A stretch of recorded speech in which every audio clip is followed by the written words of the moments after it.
most entrepreneurs get into being an entrepreneur because they're a visionary type person. And so like they have a vision in their head of what they want things to look like. They want to innovate and they have this like grand picture of what it should look like. But then when it actually comes to the employee management, you can't think like a visionary if you're an entrepreneur because you actually have to give them structure. You have to give them, what it takes to implement that. And I think that's one of the biggest things is the three of us very much are that visionary type. And so we definitely lack the integrator in actually giving our employees the proper structure. And so that's something I would say realized. You're probably more of an integrator than probably Terrence and I are in that sense. Oh, for sure. Like, I would say I'm somewhat of an integrator as well, but I would say that you're probably, out of the three of us, you're probably the most you're an implementer. Yeah, I would say it's definitely not like a natural strength of mine. It's probably a little bit more than you guys naturally for me, but I've been really having to like consciously work on that because I've realized a few times with our employees where I'm like, wait, I thought I told this person to do this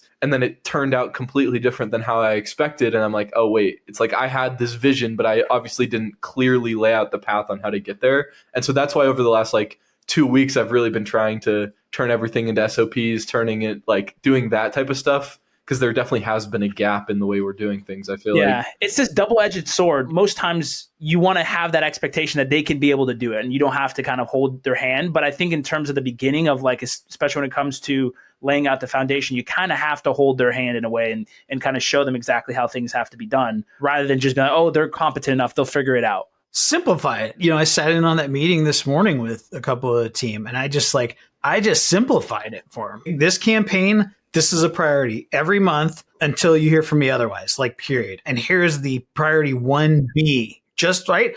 That's it.